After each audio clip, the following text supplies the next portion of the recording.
Assalamualaikum warahmatullahi wabarakatuh. Selamat berjumpa kembali di kanal video ini. Agar tidak salah paham, silahkan simak sampai selesai. Mudah-mudahan isi konten ini dapat bermanfaat untuk kita semua.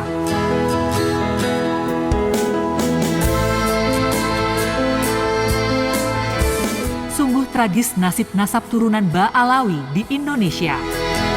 Kalaupun dulu ulama-ulama Nusantara legowo menerima mereka hidup di tengah-tengah kami masyarakat Nusantara, dan umat Islam telah terlanjur menaruh harapan, memberikan kemuliaan dan ketundukan, serta meyakini mereka manusia-manusia berdarah suci, rupanya turunan-turunan Ba'alawi benar-benar mabuk dihormat, mabuk kemuliaan, sehingga menganggap rendah anak-anak negeri.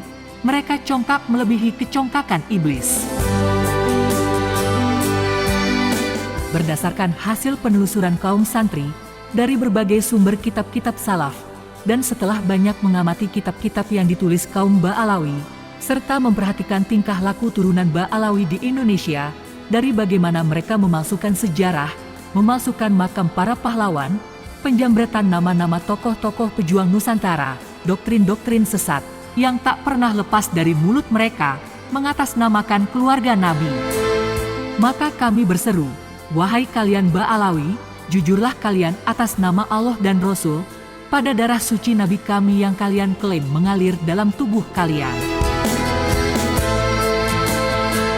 Dalam tulisan Kiai Haji Imaduddin Usman beberapa waktu yang lalu, tentang keberadaan makam Muhammad Sohib Mirbat, beliau dengan tegas telah menyatakan keraguan atas sosok Muhammad Sohib Mirbat Ba'alawi itu. Sementara umat Islam Indonesia selama ini telah banyak didoktrin oleh Habib-Habib turunan Ba'alawi Yaman di berbagai panggung ceramah dan mimbar-mimbar pengajian tentang berbagai cerita kebesaran, kemuliaan dan kehebatan Muhammad Sohib Mirbat Ba'alawi. Inilah salah satu pola cara Ba'alawi menguatkan keyakinan umat Islam lewat doktrin-doktrin sesat, bahwa mereka benar-benar dari turunan orang-orang mulia dan hebat. Kita perhatikan bagaimana cara Ba'alawi dan turunannya mendoktrin umat Islam Indonesia. Mereka dalam berbagai kesempatan tak akan lepas dari berbagai cerita yang menggambarkan sosok kebesaran Sohib Mirbat Ba'alawi sebagai syaikh masyaikhil Islam, guru akbar ilmu agama Islam, dan ilmunya kaum ulama kenamaan diceritakan sebagai seorang mufti negeri Yaman, seorang penasihat berbagai cabang ilmu dan ilmu agama, seorang ulama mahir fikih, mahir syariat dan tarekat, guru akbar terkemuka untuk kaum penghayat ilmu hakikat di negeri Yaman. Dan Muhammad Sohib Mirbat, oleh turunan Ba'alawi di Indonesia, dipercaya dan dianggap sebagai sosok tokoh historis, walaupun hanya berdasarkan kitab-kitab datuk mereka yang ditulis tanpa sumber-sumber yang jelas dan dapat dipercaya.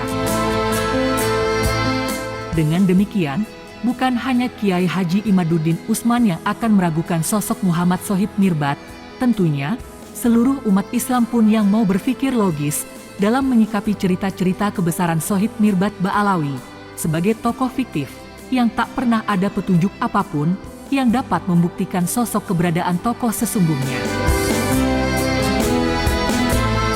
Atas dasar itulah, Kiai Haji Imaduddin Usman dalam tulisan beliau menjelaskan keberadaan Sohib Mirbat Ba'alawi itu tak dapat diyakini kebenarannya berdasar atas tak ditemukannya fakta atau bukti apapun yang menunjukkan keberadaan nama Muhammad bin Ali Sohib Mirbat dalam kitab-kitab sejarah Yaman, mulai dari masa hidupnya di abad ke-6 hingga abad ke-9 Hijriyah.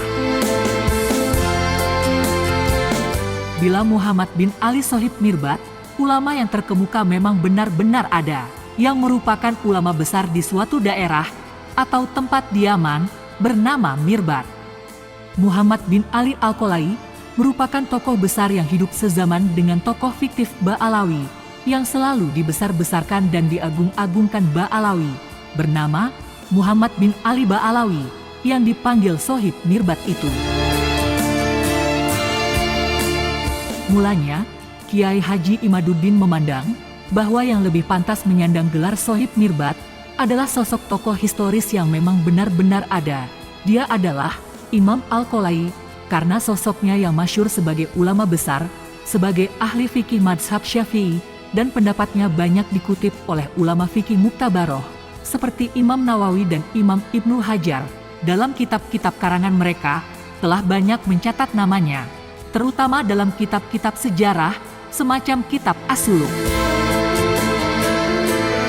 Tidak seperti Sohib Mirbat Ba'alawi, leluhur mereka yang diaku besar dan mulia, namun rupanya kebesaran dan kemuliaan yang dimaksud itu hanyalah bayangan kemuliaan semu dari hasil mimpi, seperti yang biasa mereka lakukan dalam membentuk tokoh-tokoh fiktif untuk mengesankan kehebatan mereka seperti nasab Sohib Mirbat Ba'alawi, sama seperti pendahulunya bernama Ubaid yang dibayangkan menjadi Ubaidillah, lalu Abdullah yang kemudian nama tersebut dicocokkan dengan tokoh cukup berpengaruh. Sementara turunan Ba'alawi sendiri sebenarnya bukanlah siapa-siapa. Setelah dikaji lebih jauh, serta mencermati berbagai referensi dari berbagai kitab, Kiai Haji Imaduddin Usman, beserta masyarakat santri, akhirnya mendapatkan jawaban pasti atas keraguan beliau tentang Sohib Mirbat Ba'alawi itu. Beliau mendapatkan keterangan sebuah kitab, dengan tegas dalam kitab itu telah menyatakan siapa sesungguhnya yang dicaplok Ba'alawi, yang bergelar Sohib Mirbat itu. Ia bukanlah Muhammad bin Ali Sohib Mirbat ala Ba'alawi, yang disebut-sebut wali segala wali, baik dari Amul Fakih atau Fakih Mukadam, dan bukan pula Muhammad bin Ali Al-Qolai, yang benar-benar ulama terkenal. Sohib Mirbat merupakan gelar yang diberikan kepada penguasa di kota Mirbat bernama Muhammad bin Ahmad Al-Akahal Al-Manjawi, penguasa terakhir kota Mirbat dari dinasti Al-Manjawi, bukan dari Ba'alawi.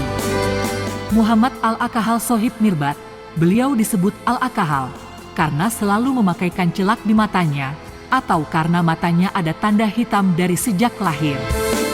Ibnul Atsir, pakar sejarah abad ke-7 dalam kitabnya Al-Kamil fit Tarikh menyebutkan bahwa di tahun 601 Hijriyah, Muhammad Al-Akahal Sohib Mirbat digantikan oleh bekas menterinya yang bernama Mahmud bin Muhammad Al-Himyari. Walaupun Ibnul Atsir dalam kitabnya hanya menyebut gelar Sohib Mirbat tanpa menyebut namanya, menurut Kiai Haji Imaduddin Usman, nama tersebut dapat dikonfirmasi dalam kitab sejarah lain, seperti kitab Zifar Ibro Tarikh, bahwa nama gelar Sohib Mirbat bukanlah untuk Muhammad bin Ali Ba'alawi, tetapi yang sebenarnya untuk penguasa Mirbat yang bernama Muhammad bin Ahmad Al-Akahal Al-Manjawi. Sementara nama yang diagung-agungkan Ba'alawi dan turunannya, yaitu Muhammad bin Ali Ba'alawi, tidak pernah tercatat sebagai apapun, baik ulama atau bukan ulama, sebagai tokoh atau bukan, baik dengan gelar atau tanpa gelar sekalipun, nama tersebut benar-benar gelap gulita, alias fiktif. Jika Muhammad bin Ali Ba'alawi memang benar sosok historis, pertanyaannya, kemana ia pergi di masa itu, bersemidikah, bertapakah, atau di bagian mana di daerah Mirbat ia bersembunyi, sehingga tak ada satupun dari sekian banyak ulama penulis kitab dan ahli sejarah yang mencatatnya, padahal ulama-ulama besar lainnya dapat dideteksi dan ditelusuri keberadaan mereka, serta tercatat nama mereka dalam sejarah kota Mirbat.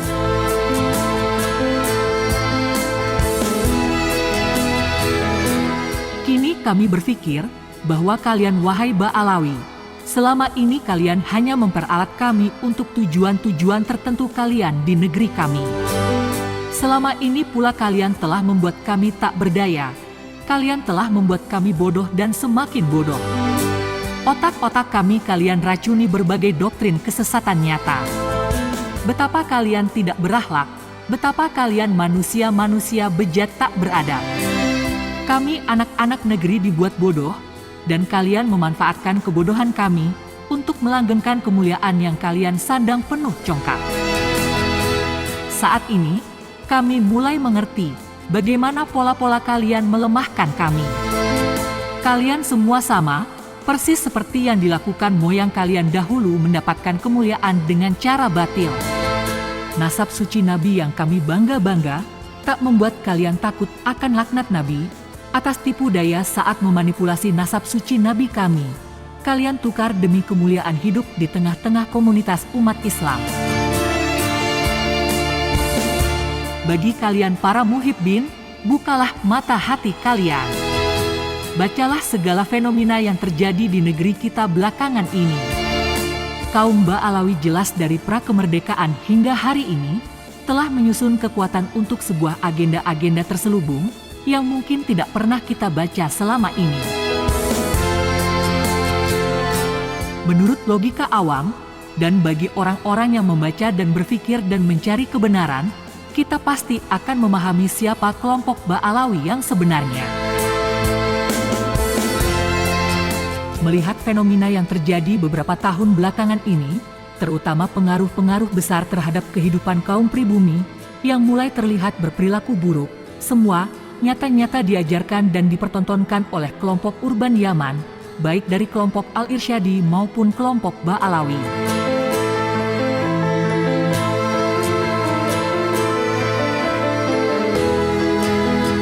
Kita bersyukur Allah masih menunjukkan kepada bangsa Indonesia gejala-gejala tidak sehat yang harus dibaca oleh para ulama, ialah adanya upaya menghancurkan bangsa Indonesia, seperti kehancuran negara-negara Arab, terutama negara Islam, yang hingga saat ini dalam kondisi terpuruk, berada dalam penderitaan hebat.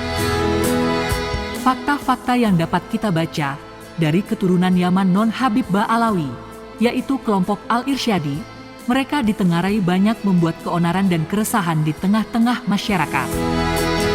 Mereka terlibat di berbagai organisasi yang memberikan pengaruh besar pada kelompok-kelompok teroris.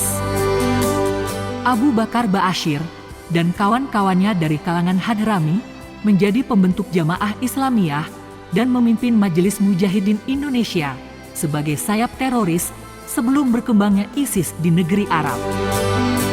Tokoh-tokoh turunan Yaman itu semua terbukti keterlibatan mereka dalam berbagai kasus kerusuhan dan terorisme di Indonesia.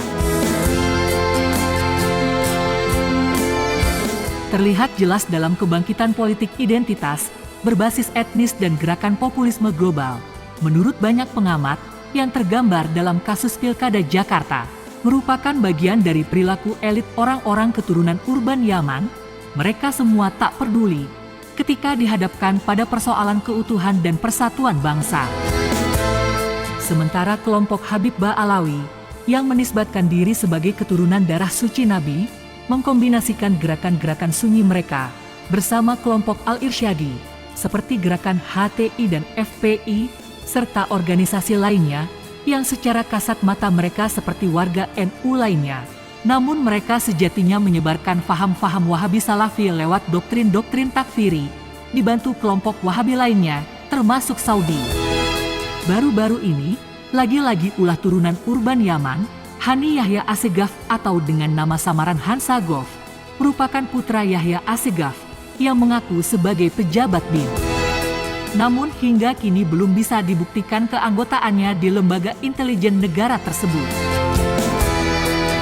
Yahya Assegaf sendiri merupakan orang yang berada di balik pelaporan informasi palsu ke Kedubes Amerika Serikat Jakarta dengan mengatakan bahwa FPI merupakan anjing galak pihak Kepolisian Republik Indonesia. Atas aksinya tersebut, Munarman sempat berpolemik dengan Hani Assegaf yang berujung terjadinya teror di kantor lawyer milik Munarman. Sedangkan Hani Assegaf sendiri merupakan salah satu pendiri LSM, kaki tangan Zionis Yahudi Indonesia, lobi Israel untuk Indonesia, dan menjadi panitia HUT Israel di Jakarta dan di Puncak Bogor pada tahun lalu yang sempat menghebohkan publik Indonesia. Banyak hal yang bisa kita baca dari setiap runutan peristiwa yang melibatkan keturunan urban Yaman itu. Dari awal kehadiran orang-orang Yaman, dari pra-kemerdekaan hingga saat ini, diharapkan para keturunan Yaman yang menjadi pendakwah supaya mampu menjaga, memelihara, dan merawat apa yang telah diwariskan para leluhur bangsa Indonesia. Dahulu, para ulama keturunan Yaman yang hidup di Indonesia dan saat itu masih diyakini memiliki garis keturunan Nabi Muhammad. Mereka tidak pernah mengajarkan ideologi kebencian atau berpolitik praktis. Mereka mengedepankan akhlak yang mulia, mengikuti cara kehidupan yang diajarkan Wali Songo yang berhasil mengislamkan Nusantara. Ini merupakan kritik terhadap figur Habib Urban Yaman yang ada di Indonesia, terhadap berbagai pernyataan-pernyataan yang benar-benar telah membuat resah dan membahayakan keutuhan Indonesia.